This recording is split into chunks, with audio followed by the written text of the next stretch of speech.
Hi guys, how you doing? Oh god, that made it worse.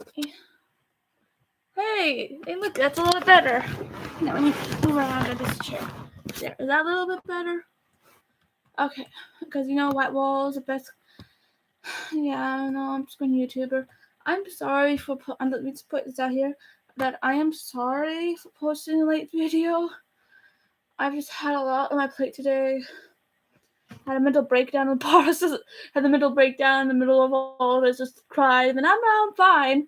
So yeah, today's video is going to be about the Tomorrow War. I was going to do the video about Jack and Jill, the Adam Sandler movie where he dresses up as a lady, but I just feel like everyone's seen that movie, so I just wanted to give you something new. The Tomorrow War. The Tomorrow War is about these future soldiers come back. They're from 2051 and they come back in time to 20. Oh, I think they said 2020 in the show. So 30 years in the future. Basically, they come back on Christmas and they're like, "Hey, look, we need your help. In the future, our human race is going extinct because of these aliens called white spikes." And so then fast forwards itself to like 6 months or 3 months when people are getting drafted to fight in the Tomorrow War, and people are dying, whole shenanigans. And then the main character is Chris Pratt, who played Star-Lord in Guardians of the Galaxy. I'm sorry, take a breather. I'm just trying to hurry. I know it's bad. I'm talking too fast.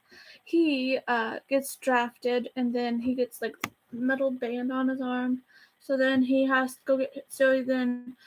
go talk to his deadbeat father. He doesn't want to talk to, and his father starts to accuse him of all this stuff. So then he's like, "Fine, I'll just go to the war, and then because you won't help me." And if you realize something, just imagine this guy. Oh god, I can't remember his name. I know I'm slacking here. I usually have a tab open up on my computer about the movie. But the guy that played his father is the news manager or the news person from Spider-Man. Excuse me. The person that yells on the phone all the time.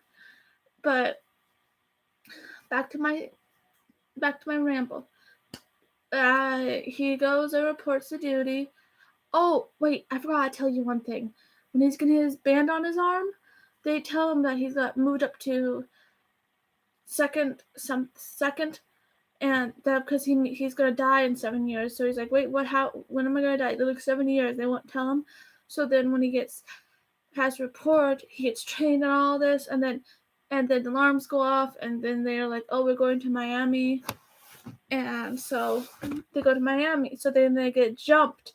So then this big, like, black hole thing jumps them to Miami, but something happens to the teleporter on their way there. So instead of jumping to the science center like they're supposed to, the jumper, like, something happens to it. The white spikes start messing with it or something because there's only one, which is like weird. There should be more than one with how many troops and stuff they're transporting. So something happens to it. So instead of shooting them to the science center, it shoots them over the city. And how this only supposed to shoot them up like about 5 feet in there, and they shot them all the way up to the top of the skyscraper, and so they lost half their team, which kind of sucks. But then they get in contact, and then they have to get to the science center to find scientists to see if they're still alive. And then when they find out that the scientists aren't still alive, they call back to the command center to be like, hey, look, scientists aren't still alive. So they want all their like DNA and stuff, all their research.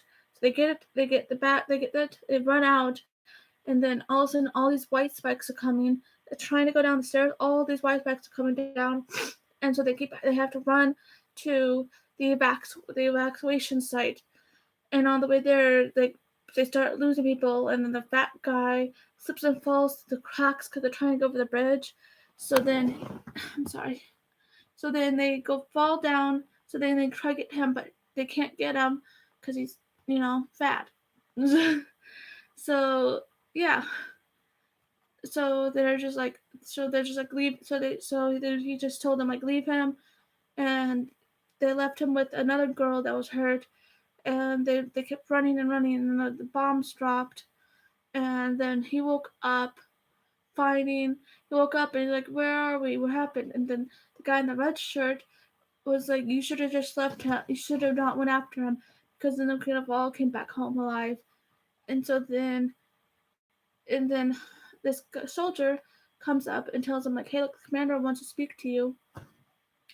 And then he told those two that they're shipping out again. And then he finds out the commander is actually his daughter. And then fast forward a little bit, when they captured the female white spike, and they find that the female white spike does doesn't can't doesn't has a different system. They captured her. They found out the dose that could kill them all off, and then they found out the dose that could kill them all off. And then he jumps forward and finds out. Then his band on his arm tells him he's jumping again to the past. And then I know I'm just rambling on. I'm sorry.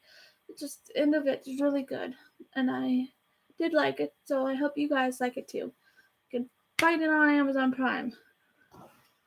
I hope you guys had an amazing, wonderful day, because it's an amazing, wonderful day. I'm sorry for having a late video. Okay, don't forget to hit the subscribe button. Bye.